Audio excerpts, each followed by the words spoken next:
Hey, Ted here. I'm working on a 1976 6-horse Evinrude here. An oldie but a goodie. Runs good, but pump shot in it. And what I found was one of the bolts is broken off.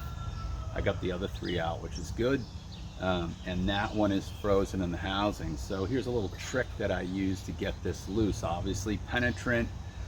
You can try tapping on the sides of the housing to get it to wiggle a little bit. A lot of times that'll free up some of the corrosion. You may have to heat it, but usually I don't. And here's the little trick I use. So if you've got two of the bolts out at least, put some longer bolts in it. And these are a little longer than I want. I actually just want them maybe half an inch longer, but it's what I found real quick. Works fine. Just be careful when it frees up, because the shift shaft is in here and you have to loosen that up on these older outboards. So when you start to drop it down a little bit, just look in there and see if you can see the screw. I'll show it to you in a second. So the method of this being frozen on here that I use is I use a block of wood wrapped with some plastic, protects the surface from marring it up. I use my big dead blow hammer and one with the shot in it. And what I'm going to do is I'm going to put this on a cavitation plate like this, all right?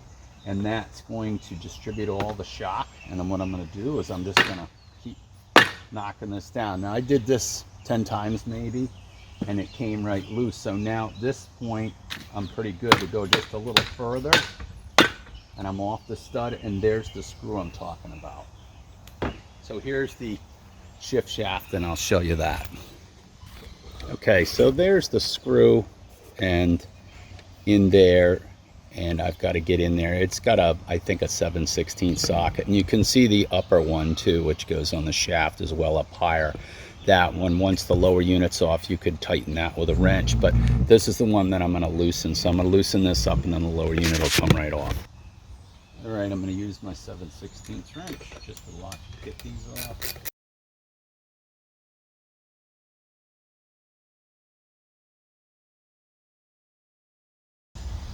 Which I believe is 7/16, and the stud's in the way.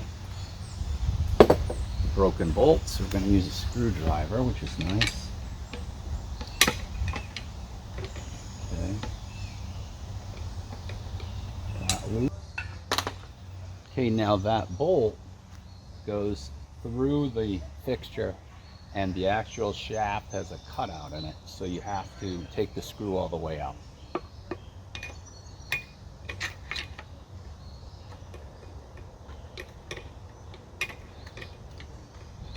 And it's threaded in, so once you get it threaded out of that piece on the far side, you can wiggle it out. Don't drop the washer. That broken stud's in a perfect position. There we go.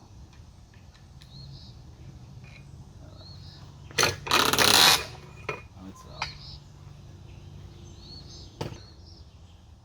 So as I'll show you the end of the shaft, you have to take that bolt all the way out.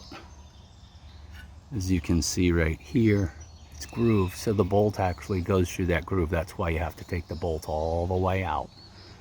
Okay, so we're going to put a pump in this, and hopefully these screws aren't frozen in here. We're about to find that out. So here's the pump body with the screws in it, and they're flathead screws. Make sure you're using a good screwdriver. This one came out pretty well. The one on the back's frozen some, but it's moving. And this one isn't bad. We're going to put a little PV blaster in there. And then the last one, of course, will probably be the worst. Nope, that one's going to come out too. All right, we got lucky. I know this pump is destroyed because the engine didn't pump any water, and it got hot very quickly, so I shut it right off. I'm just hoping nobody ran it like this and damaged the power head. The power head looks really, really good, so I'm just hopeful that what I find is once it starts and runs again, it doesn't have any issues.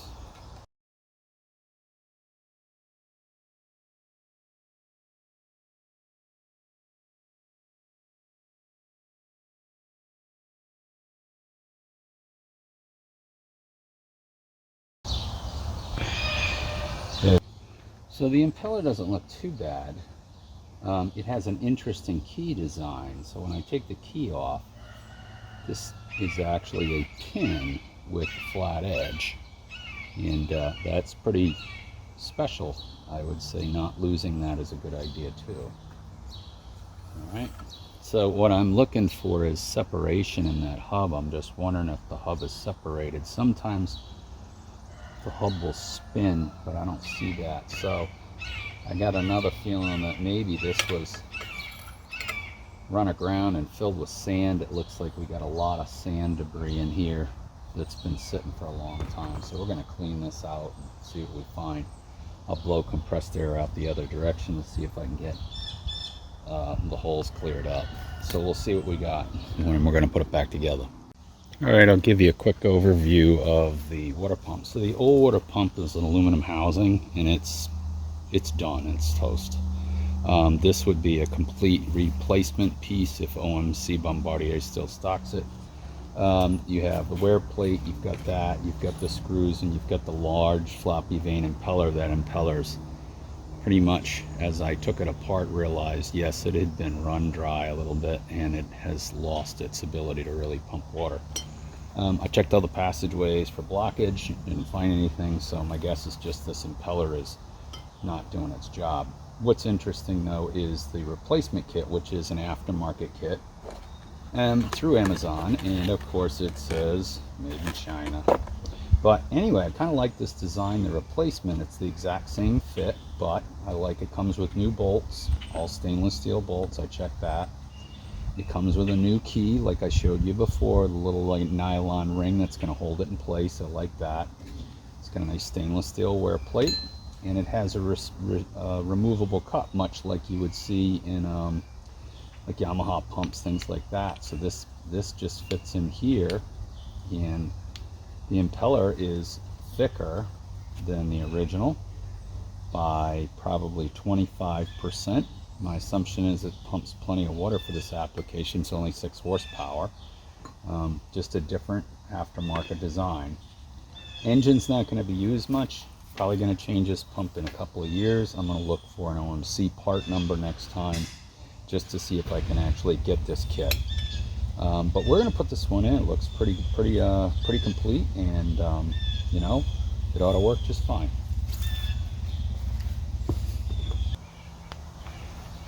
All right, I'm getting ready to tap these out. 1024 threads. I've taken the T-handle off, and I'm just going to put my socket over this so that I can run this down and clean these threads up.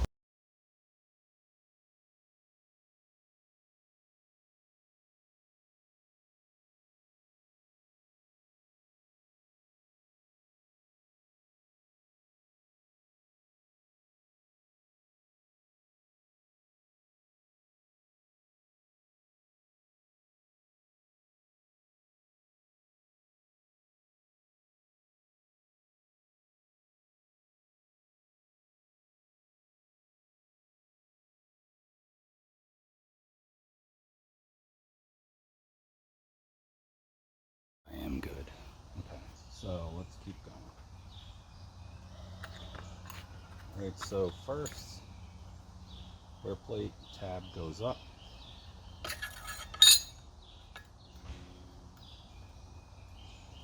Then a gasket.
Okay, the key on the new Chinese keys knurled a little bit, so again,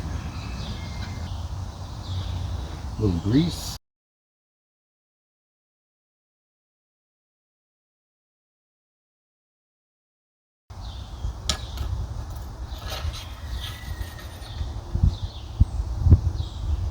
And again, clockwise, down she goes, nice. As everybody's line the gasket up, bolts line up, put some grease on these bolts.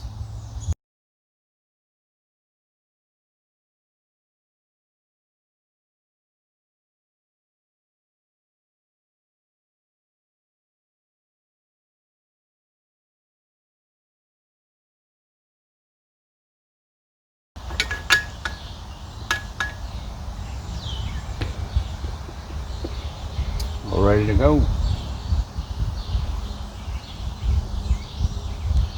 Lines look good. Put some grease on it. Put that little grommet in here. Dry guide grommet.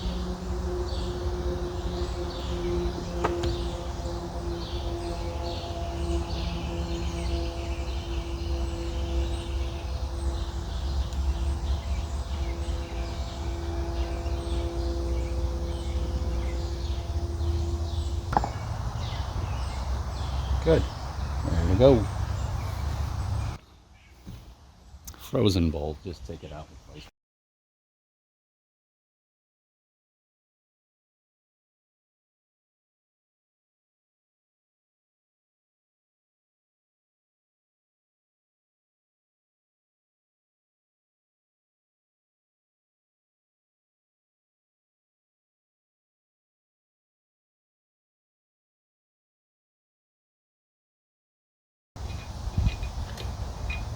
Just gotta find one more bolt.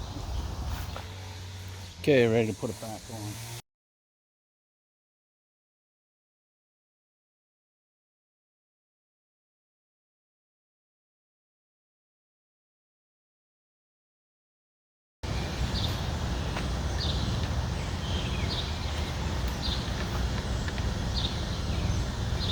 Water tubes in.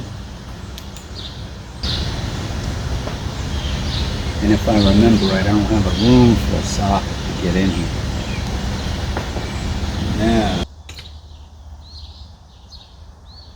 I'm going to do the balancing act with a screwdriver.